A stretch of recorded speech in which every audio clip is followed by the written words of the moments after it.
Hi friends, ఎలా ఉన్నారు? నేను వచ్చేసాను, టెక్ న్యూస్ మీకోసం తీసుకొచ్చేసాను. మంచి మంచి న్యూస్ అయితే ఉన్నాయి ఈ రోజు. టెక్ న్యూస్ 2184 కి అందరికి స్వాగతం. ఏదో డేట్ వచ్చేసరికి June 8th 4 PM అయితే అవుతుంది. ఇంకా ఆలస్యం చేయకుండా ఈ రోజు నా టెక్ న్యూస్ అయితే మనం చూసేద్దాం. ఫస్ట్ న్యూస్ వచ్చేసరికి వివో నుంచి శాంసంగ్ కి పోటీగా వివో కూడా ఫోల్డబుల్ ఫోన్స్ తెస్తున్న సంగతి మన అందరికీ తెలిసిందే. So Vivo next generation foldable phone అయితే లీక్ అయింది. ఇక్కడ చూడొచ్చు ఎలా ఉందో లుక్. ఈసారి సైడ్ అయితే ఆ రౌండ్ కార్నర్స్ అయితే తీసుకొస్తున్నారు. బ్యాక్ సైడ్ కెమెరా బంప్ చాలా పెద్దగా అనిపిస్తుంది. అసలుకి ఇది ఫోల్డబుల్ ఫోన్, మళ్ళీ మనం మడిచి జోబులో పెట్టుకున్నప్పుడు కొంచెం పెద్దగా అయితే ఉంటది. ఈసారి వీళ్ళు స్నాప్డ్రాగన్ ప్లేస్ లో డైమెన్సిటీ 9500 అయితే వెళ్ళబోతున్నారు. ఫోల్డబుల్ ఫోన్స్ లో బిగ్గెస్ట్ బ్యాటరీ ఉన్న స్మార్ట్ ఫోన్ ఇదే అని చెప్పి రూమర్స్ అయితే వస్తున్నాయి. దీనిలో 7000 mAh బ్యాటరీ ఉండొచ్చు అని చెప్పి రూమర్స్ అయితే బయటకు వస్తున్నాయి. ఇది వచ్చేసరికి శాంసంగ్ ఫోల్డబుల్ ఫోన్స్ కి పోటీగా జూలైలో లాంచ్ చేస్తారు. చూద్దాం. ఇయర్ అయితే ఫోల్డబుల్ మార్కెట్ కొంచెం హాట్ గా అయితే ఉంటది. యాపిల్ కూడా ఫస్ట్ ఫోల్డబుల్ ఫోన్ ఇయర్ తీసుకురాబోతుంది కాబట్టి. సో ఇప్పుడు వస్తున్న ఫోల్డబుల్ ఫోన్స్ లో మీరు ఏ ఫోన్ కోసం ఎక్కువ వెయిట్ చేస్తున్నారు కింద కామెంట్ సెక్షన్ లో తెలియజేయండి. Next deal of the day విషయానికి వస్తే ఏసూస్ ల్యాప్టాప్. ఇది OLED laptop, 16GB RAM 512GB SSD తో వస్తుంది. స్నాప్డ్రాగన్ X ప్రాసెసర్ పైన రన్ అవుతుంది. జనరల్ గా దీని ప్రైస్ 70,000 రూపాయలు. దీనిపైన మీరు ఏ బ్యాంక్ అయినా తీసుకోండి 11,000 రూపాయల వరకు డిస్కౌంట్ వస్తుంది. ఆఫర్స్ అన్ని కలుపుకొని 59,000 రూపాయల దగ్గర అయితే వస్తుంది. ఒకవేళ జనరల్ యూస్ కి ఒక ల్యాప్టాప్ చూస్తున్నారు 60,000 రూపాయల లోపు అనుకుంటే అప్పుడు దీన్ని మీరు ఒకసారి చెక్ చేయొచ్చు. నెక్స్ట్ న్యూస్ వచ్చేసరికి Samsung Galaxy S26 FE renders అయితే లీక్ అయ్యాయి. ఆ ఫోన్ లుక్ చూడొచ్చు, స్క్రీన్ పైన కనిపిస్తూ ఉంది. ఇది లుక్ చూడడానికి శాంసంగ్ గెలాక్సీ A57 లాగా అనిపిస్తుంది. ఈసారి Exynos 2600 ఉండొచ్చు అని చెప్పి వార్తలు వస్తున్నాయి. ఈ ఫోన్ లో 60,000 దగ్గర దీన్ని లాంచ్ చేయొచ్చు.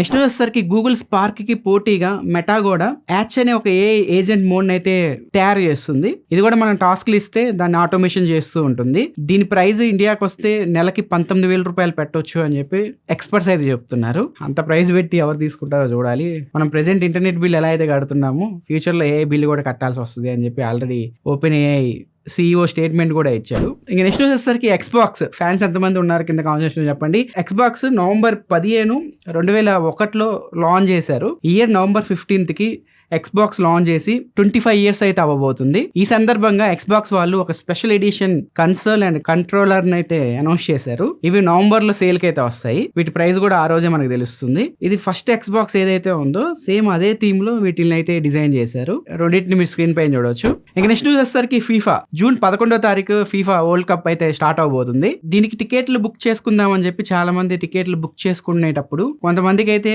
ఫ్రీగా టికెట్స్ అయితే వచ్చేసాయి. దాదాపు 60+ మెంబర్స్ కి FIFA వరల్డ్ కప్ టికెట్లు ఫ్రీగా వచ్చాయి. వీళ్ళు చాలా సంబరపడిపోయి సంకలు గుద్దేసుకున్నారు. కాకపోతే మళ్ళీ FIFA నుంచి మెయిల్ అయితే వచ్చింది, గ్లిచ్ వల్ల మీకు ఫ్రీగా టికెట్లు అయితే వచ్చాయి. మీరు కనుక డబ్బులు కడితే మ్యాచ్ చూడడానికి అయితే ఉంటది.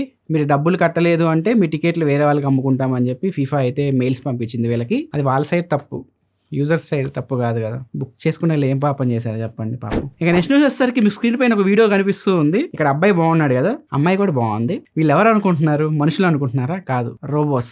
యూబీటెక్ అనే ఒక చైనీస్ రోబోటిక్ కంపెనీ వీటిని తయారు చేసింది. ఈ 2 రోబోస్ ప్రెసెంట్ ప్రీ ఆర్డర్ కి అయితే వచ్చాయి. June 30 వీటిని లాంచ్ చేయబోతున్నారు. ఈ రోబోస్ ఏమేం చేస్తాయో ఆ రోజు మనకు తెలుస్తుంది. బాగున్నారు కదా రోబోస్. మీకు ఏ రోబో నచ్చింది కింద కామెంట్ సెక్షన్ చెప్పండి. టీమ్ గ్రూప్ అనే కంపెనీ SanDisk, WD ఇలా మనకి హార్డ్ డిస్క్లు SSDs ఉంటాయి కదా, అలా టీమ్ గ్రూప్ అనే కంపెనీ ఉంటుంది.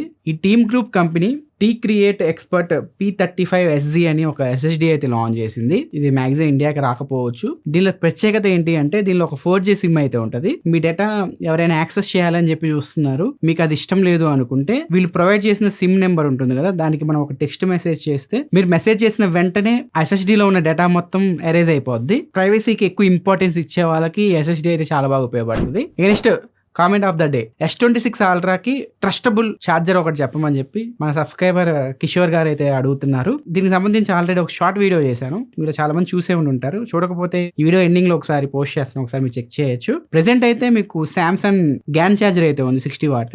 దీన్ని అయితే మీరు ట్రై చేయొచ్చు. 30 minutes లో S26 Ultra అని మీకు 75% ఛార్జింగ్ అయితే చేస్తుంది. ఆ ఛార్జర్ లింక్ కావాలి అంటే ఇక్కడ ఉంటుంది, ఒకసారి మీరు చెక్ చేసుకోవచ్చు. లేదు కొంచెం పెద్ద ఛార్జర్ అయినా పర్లేదు, నాకు 3 ports పిన్ ఉన్న ఛార్జర్ కావాలి సామ్సంగ్ లో అనుకుంటే ఈ ఛార్జర్ మీరు చెక్ చేయొచ్చు. కాంపాక్ట్ సైజ్ కావాలి అనుకుంటే ఈ ఛార్జర్ కి వెళ్ళిపోండి, మీకు బెటర్ ఎక్స్పీరియన్స్ అయితే ఉంటుంది. ఈ నెక్స్ట్ న్యూస్ వచ్చేసరికి మనం బయటికి వెళ్ళినప్పుడు సమోసాలు, బజ్జీలు ఇలాంటివి న్యూస్ పేపర్ లో మీకు పెట్టేసి ఇచ్చేస్తారు. దీనిపైన FSSAI ముంబై వ్యాపారుల్ని హెచ్చరించింది, మీరు కనుక న్యూస్ పేపర్ లో తినే పదార్థాలు పెట్టిస్తే మీ పైన కఠిన చర్యలు తీసుకుంటామని చెప్పి. ఎందుకంటే న్యూస్ పేపర్ లో మనకి కెమికల్స్ అయితే ఉంటాయి. సపోజ్ ఎగ్జాంపుల్ లెడ్ అనే కెమికల్ ఉంటుంది, అది మనం బ్లడ్ టెస్ట్ చేసినా కూడా అందులో మనకు కనిపించదు అనమాట. ఇలాంటి డేంజరస్ కెమికల్స్ న్యూస్ పేపర్ లో అయితే ఉంటాయి. మనం వేడి పదార్థాలని కనుక న్యూస్ పేపర్ లో పెడితే ఆ కెమికల్స్ అన్ని ఫుడ్ లోకి అబ్జర్వ్ అయిపోతున్నాయి. ఆ ఫుడ్ ని కనుక మనం కన్జ్యూమ్ చేస్తే మనకి క్యాన్సర్ వచ్చే ఛాన్సెస్ కానీ, లివర్ కిడ్నీ డ్యామేజ్ అయ్యే ఛాన్సెస్, స్కిన్ రిలేటెడ్ ప్రాబ్లమ్స్ అయితే వస్తూ ఉంటాయి. సో వాటికి ఆల్టర్నేటివ్ గా బటర్ పేపర్స్ కానీ, ఫుడ్ గ్రేడ్ ప్యాకేజ్ పేపర్స్ కానీ ఇలాంటి యూజ్ చేయమని చెప్పి FSSAI ముంబై వ్యాపారులను అయితే హెచ్చరించింది. ఇది అందరికీ వర్తిస్తుంది, ఓన్లీ ముంబైలో ఉన్న వాళ్ళకే కాదు, ఇండియాలో ప్రతి ఒక్కరికి ఇది వర్తిస్తుంది. సో ఖచ్చితంగా మీరు కనుక ఏమైనా ఫుడ్ తీసుకోవాలి అనుకుంటే న్యూస్ పేపర్లో పెట్టిస్తుంటే అసలు తీసుకోబాకండి. ఆ న్యూస్ పేపర్ పైన ఏమైనా ఆకులు లాంటివి పెట్టిస్తే పర్లేదు, కానీ డైరెక్ట్ న్యూస్ పేపర్లో ఎప్పుడైనా వేడి పదార్థాలు పెట్టిస్తుంటే వాటిని తీసుకోబాకండి. లాంగ్ రన్లో అది మనం తింటే మన హెల్త్ పైన ప్రభావం అయితే చూపిస్తుంది. ఇంకా నెక్స్ట్ న్యూస్ వచ్చేసరికి మనం OLXలో పాత బైకులు కానీ, కార్స్ కానీ అమ్మగానికి పెడుతూ ఉంటాము. ఇలాగే స్పెయిన్లో ఒక అతను తన పాత కార్ని అమ్మడానికి అయితే పెట్టాడు. ఆ పెట్టే క్రమంలో తన ప్రైవేట్ ఫోటో కూడా లీక్ అయ్యింది. పాపం పొరపాటున గ్యాలరీలో మొత్తం ఇలా సెలెక్ట్ చేసుకున్నట్టున్నాడు. ప్రైవసీ ఫొటోస్ ఉంటే కొంచెం జాగ్రత్త. సెక్యూర్ ఫోల్డర్ లో కానీ, సామ్సంగ్ లో సెక్యూర్ ఫోల్డర్ ఉంటుంది, ప్రైవేట్ స్పేస్ అవ్వచ్చు, సెక్యూర్ గా మీరు సేవ్ చేసుకోండి. ప్రైవేట్ ఫొటోస్ ఏమైనా ఉంటే పబ్లిక్ గా పెట్టారనుకోండి ఇలాగే లీక్ అవుతూ ఉంటాయి అనమాట. ఇక నెక్స్ట్ వచ్చేసరికి నేపాల్లో సిరాహా అనే ఒక గ్రామంలో 12th క్లాస్ ఎగ్జామ్స్ అయితే జరుగుతున్నాయి. అక్కడ అధికారులు ముందుగానే స్టూడెంట్స్కి చెప్పారు, స్మార్ట్ ఫోన్స్ ఏమి తీసుకురాబాకండి, హెలో ఉండదు అని చెప్పి. చాలామంది స్టూడెంట్స్ స్మార్ట్ ఫోన్స్ అయితే తీసుకొచ్చారు. ఆ స్మార్ట్ ఫోన్స్ అన్ని తీసుకొని వీళ్ళు ఏం చేస్తున్నారు చూడండి, నీళ్ళల్లో వేశారు. అయినా అవి కొన్ని పాడవు కదా, IP రేటింగ్ ఉంటాయి కదా, అలాంటి ఫోన్స్ అన్నిటిని పగలగొట్టేశారు. దీనిపైన స్టూడెంట్స్ అయితే ఆగ్రహాన్ని వ్యక్తం చేస్తున్నారు. వాళ్ళ ఫోన్స్ లో ఖచ్చితంగా ఇంపార్టెంట్ డేటా అయితే ఉంటుంది, వీళ్ళు మొత్తం వాటిని నాశనం చేశారు. వీళ్ళ వర్షన్ వచ్చేసరికి వీళ్ళు ఎగ్జామ్ లో కాపీ చేస్తారు ఈ స్మార్ట్ ఫోన్స్ ఉపయోగించి. కొంతమంది TWS పెట్టుకుంటారు, రకరకాలుగా చెప్పలేం కదా, కొత్త కొత్త టెక్నాలజీస్ కనిపెడుతూ ఉంటారు స్టూడెంట్స్ చీటీల కోసం. అంతకుముందు ఆ కాలంలో మేము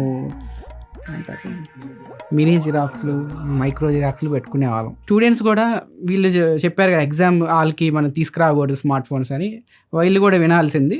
అవి తీసుకొచ్చారు, పగిలిపోయాయి. ఇక లాస్ట్ న్యూస్ వచ్చేసరికి వ్లాగ్స్ అంటే ఏముంటాయి తెలిసిందే మీకు. ఫ్రిడ్జ్ టూర్ అంటే ఫ్రిడ్జ్లో ఉన్న పాచిపోయిన కూరలు మరి చూపిస్తూ ఉంటారు. షాపింగ్కి వెళ్తే ఇలా చేసామని చెప్తారు. ఇంట్లో ఫంక్షన్ జరిగితే గిఫ్ట్లు వస్తాయి కదా, ఓపెన్ చేసి చూపిస్తూ ఉంటారు. వ్లాగ్స్ అవి అలా చేస్తే పర్లేదు, జనాలు ఎంజాయ్ చేస్తారు, చూస్తారు. కానీ ఒక ఆంటీ ఏం చేసిందో తెలుసా, మధ్యప్రదేశ్కి చెందిన ఒక వ్లాగర్, యూట్యూబర్ రచనా ఆంటీ వాళ్ళ ఇంట్లో ఉన్న బంగారం, గోల్డ్ అన్ని పెట్టి చూపించింది అనమాట. మా ఇంట్లో ఎంత బంగారం ఉంది, మా ఇంట్లో ఎంత డబ్బులు ఉన్నాయని. దొంగలు ఊరుకుంటారా, వాళ్ళు చాలా సిన్సియర్ అనమాట. నెక్స్ట్ రోజు వెళ్ళి ఆ ఇంట్లో దొంగతనం చేశారు. దాదాపు 2 లక్షల క్యాష్, గోల్డ్ రింగ్స్, మంగళసూత్రం ఉంటది కదా గోల్డ్, సో అలాంటివన్నీ తస్కరించారు అనమాట. పాపం లబో దిబో అనుకుని దానిపైన కూడా ఒక వ్లాగ్ చేసింది ఆంటీ. మీరు వ్లాగ్స్ చేశారు అనుకోండి, నెక్స్ట్ రోజు వస్తారనమాట. వ్లాగ్స్ లో ఎంతవరకు చూపించాలో అంతవరకే చూపించండి. ఇంట్లో ఉన్న విలువైన వస్తువులు కానీ చూపించారనుకోండి, ఓం ఫట్ స్వాహ. ఇది ఫ్రెండ్స్ ఈ రోజు ఉన్న టెక్ న్యూస్. అయితే ఎంజాయ్ చేశారని చెప్పి అనుకుంటున్నాను. వెడ్నెస్డే టెక్ న్యూస్ తో మేము ముందుకు వస్తాను. అంతవరకు నేను సెలవు తీసుకుంటున్నాను. Bye friends.